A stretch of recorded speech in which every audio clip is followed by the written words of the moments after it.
everyone! Today I'm going to be doing a peach themed eye makeup look. And right now I look a little bit wild just because I have my eyebrows done and I don't have anything else on my face done. But once I put everything on, it's going to balance out. I'm so excited about this face look. I love peach and I just love how this one turned out. So I'm going to do my best to recreate it for you. And also today we're going to talk about clouds and how they're formed, what they are, what state of matter the water in the clouds are. So it'll be a really fun discussion, and there's a lot that I learned in preparation for this video. So I'm really excited to share it with you guys. So first we're going to start with the most important part. We're going to be starting with the primer. By the way, this is my baby. This is my jalapeno plant, and I brought him inside because it's been getting really cold outside lately. So I hope he'll survive in here, but there's one pepper on him, just one. So I don't know why it's not doing any better. Okay, I think that's good enough for now.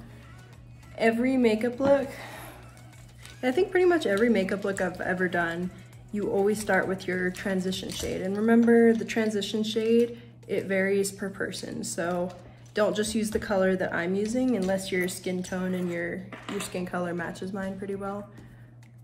And you won't use the same transition tone each time. It depends on what look you're trying to do. Since my look is really peachy, I'm gonna go with this color. So I'm just gonna get some of my brush and just start building it up. Today I decided to talk about clouds. Now, it's really interesting because clouds are a pretty mysterious part of environmental science. There's a lot of things that scientists don't know about clouds. And scientists say that that's a really important part of environmental science that they're trying to understand. Because if you can understand clouds better, you can understand a lot of what happens in the environment and weather changes, and you can predict a lot more. So there's a lot of satellites right now that are trying to understand clouds and their unpredictable changes and what they really are. But on a basic level, clouds are made up of water. That is a very true statement. But it goes a little bit beyond that because there's a lot of things on this planet that are made up of water, like the ocean, ice, your cup of water, dew on a leaf in the morning. There's a lot of stuff that is water. There's also water in the air all around you. It's called water vapor, and you can't see it, but it's there. And you know when you check the humidity on your weather app, that's what it's measuring, the percentage of water vapor in the air. So in places that are really humid, there's a lot more water vapor. And in places that are more dry, there's less water vapor in the air. So clouds, they're not water vapor, because otherwise there would be clouds in the entire air. You know, there's gotta be a distinction between a cloud and water vapor. So that distinction is clouds start off first as water vapor, but then when they find little particles of dust, salt from the ocean, anything that's in the air that's small enough, water molecules will surround the particle and they will become liquid form. Because water vapor is in a gas form, and then when they come in contact with that particle and they surround it, they become a liquid form. And then you can see it in the air, and it's this ball of water surrounding a particle, and then each little ball of water surrounding a particle, they meet up with each other and they build up a cloud. That's what it is. So it's actually water in the liquid state, not the gas state. And I didn't know that. I think that's incredibly interesting because we always assume that water in the air in any form is a gas, but no, it's liquid, which is pretty incredible that it can stay up in the sky how clouds do when it's actually a liquid. It's pretty incredible. There's a lot of studies being done right now on clouds, like I said, and there's actually some really interesting videos that I watched. I'll link one below where there are some researchers in the Arctic and they had a cup of tea. And you know, when you bring a hot liquid outside, you see water vapor coming up from it because it's hot water in the liquid form and it's becoming water vapor in the gas form when it's meeting the air. And so you usually see that. But in this case, they didn't see any of the steam or water vapor. And then they took a lighter and they put it up to the cup at the top, and then you could start to see the water vapor. So that was proving that in that area, there's not a lot of particles in the air, but when you put the lighter up to it, you're introducing particles because you're burning something, and you can see the vapor start to form. So that actually brought an interesting question to my mind, which I think is a really important thing for me to note, that in all of the stuff you study, you should be thinking about interesting questions beyond just what you're being told. So when I was researching what clouds are, I started thinking, okay, well, if water needs to surround particles for it to become a cloud, then places that are more polluted, would they have more clouds? Is that a pattern that they've seen? And then places that are cleaner in the air, do they have less clouds? Which part of that video that I was telling you about is actually proving that, because in the Arctic, there's not a lot of stuff going on there, so there's not a lot of pollution in the air. So that's why they weren't able to see the steam coming out of the cup. And it actually has been seen that places that are more polluted, they do see more clouds. But then there reaches a level where the air is too polluted that it doesn't form clouds because the water vapor can't surround the dust particles correctly, and it's not effective, and so they don't become clouds. So it's really interesting to study that kind of stuff and to see how it all works together with the environment and how we're affecting it.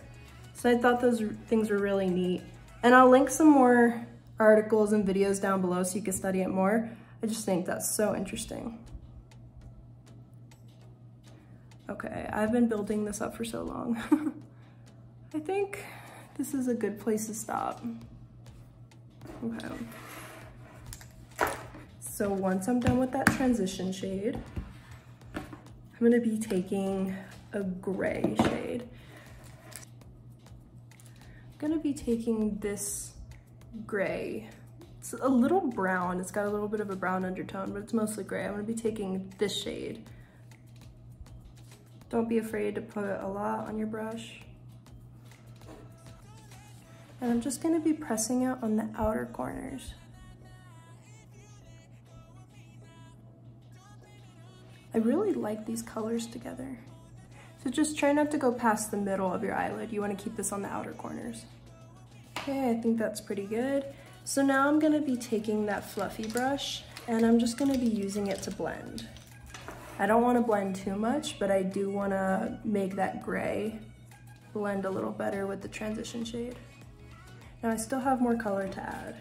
I'm gonna be taking my Earth and Stone Revolution Pro palette. And let's see, decisions. I think I'm gonna be taking this shade, it's called Sand, right down here. I'll be taking that shade with my fluffy brush. And I don't wanna put too much to start because it's glittery and I just wanna make sure that it's not overwhelming everything. And I'm gonna take it and put it right where my transition color and the gray meet. It's pretty close to my transition shade color actually, so I might need to go a little darker. Let me get a little more. Okay, I think that looks pretty good. I'm just gonna put a little bit more though. And this time I'm gonna press it on more than swiping it, just because I wanna get a lot of pigment on it. I think this would benefit from a little bit of a pink shade. So I'm gonna take this shade, it's called Lagoon, no, it's called Ground. Okay, and it's this pink shade right here. This was the one I was using and then this is the one I'm about to use. So it's a little pinker. And I'm just gonna put it right on top of the shade that I just put, just to help balance it out a little bit. Yeah, I think that's what it needed. It just was a little too orange for me. Now I'm gonna wipe off my brush, just because now I'm gonna go back in and just make sure that the transition shade is still blending in with my skin first. And then I'm gonna go in here and just make sure these colors blend in with the transition shade. Okay. I think that's looking pretty good. I'm gonna go ahead and do a bit of a cut crease, nothing too dramatic. I haven't had great luck with cut creases in the past, so I'm trying to get better at them. So I'm actually gonna be taking my concealer, my Tarte Shape Tape, and my brush that I use for concealer around my eyebrows. I'm gonna be taking just a little bit of concealer. And what I'm gonna do is I'm gonna press it right here. Then the next step is open your eye, make sure you open it all the way, and then close it again and you see where the concealer hit. So that is gonna be the top of your boundary. That's a really easy way to do a cut crease. So you're just gonna go all the way to the inner corner. And close to the middle, but not quite to the middle. I think that's a good place to stop. Let me just put a little more up here. There we go. So that's a good place for now. Now I'm gonna do the other side. Same thing, just press on some concealer, open, close. And like I've said before, I have hooded eyelids, so this is a great step because sometimes I can't really tell where my eyelids are supposed to start and where like the hood is, so it's a great technique to find out where your boundary should be. Okay. And notice I'm not putting more concealer on, I'm just dragging what's already there. Because remember, the reason why we don't put concealer on our eyelids is because it's too oily, too wet. So I'm only putting the slightest amount, and then I'm gonna top it with some primer. Just gonna get some of that white on here and just go over the concealer. This is gonna help dry it out so you don't get any issues with it being too oily. I love this look already. So great. Okay, so get some more primer so you could do the other side.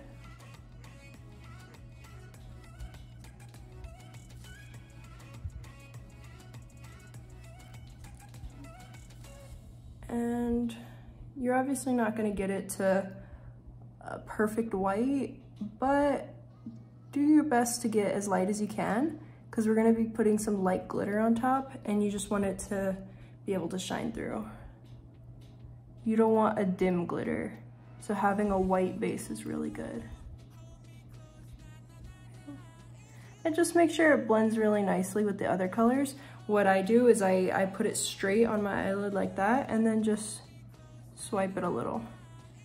That helps blend it in.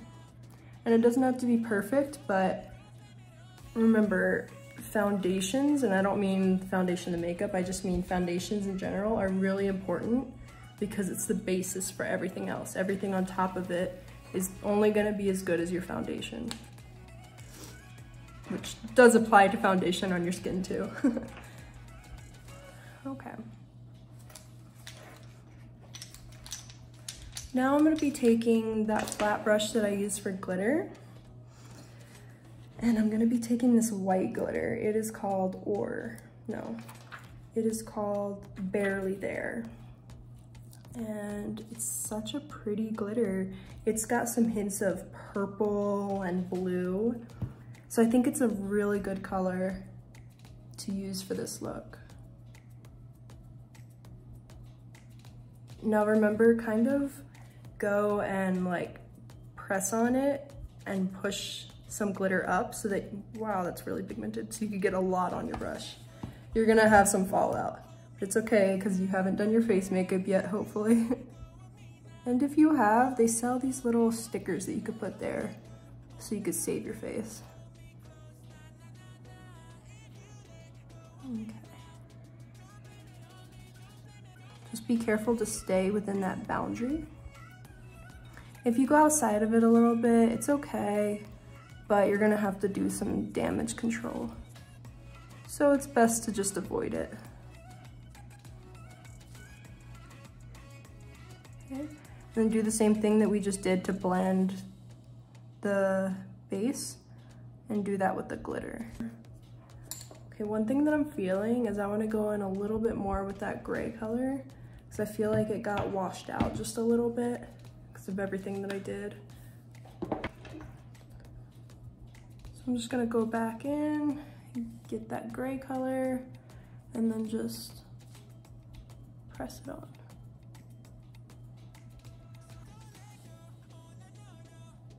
Now don't try to blend with this brush because it's not gonna work. You're just gonna get that dark gray into the glitter and that's not gonna look pretty. We'll go back with our blending brush and fix it. Just press it on. That looks so good. Now go with your blending brush and just very, very carefully drag from the glitter side to the gray side. It's so much better to get a light color onto a dark color than the other way around. Oh my goodness, this is so beautiful.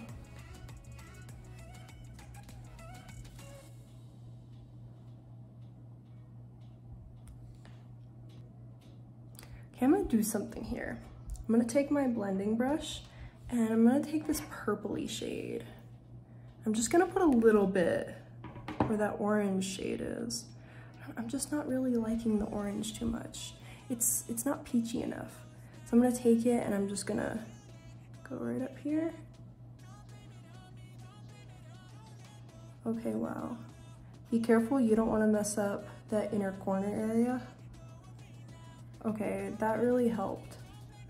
Yeah, don't put a lot on your brush. Start over here and then go to the inner corner because you don't want a lot of pigment over there. Okay, that's what it needed.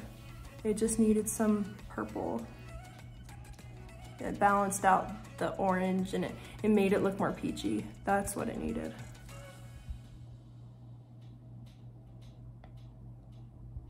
Okay, clean off your blending brush and then make sure that everything's still blended up here. Yes, okay. So now I'm gonna go ahead and put a wing eyeliner. I have a new eyeliner that I bought and we're gonna see how well it works. So I did the rest of my face makeup.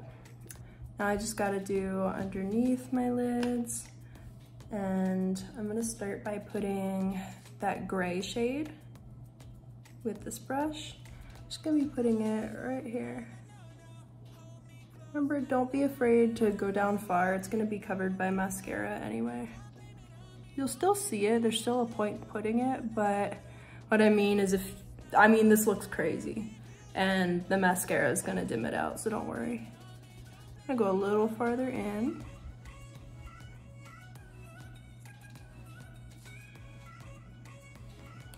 Okay, now I'm gonna take that glitter shade that I used in the inner part and I'm gonna use that glitter brush again.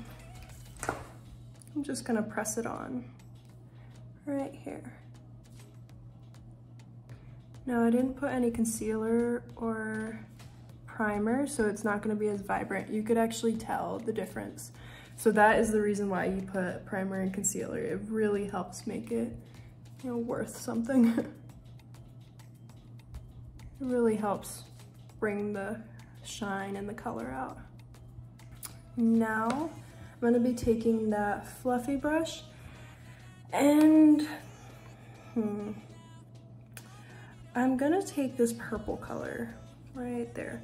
I think that really helped everything to come together. So I'm gonna be using that and just put it on top of the gray and a little bit into the glitter. Okay, that helps blend it in. I use my actual mirror and not my camera. It helps me see a little better. I really like how it looks on top of the glitter.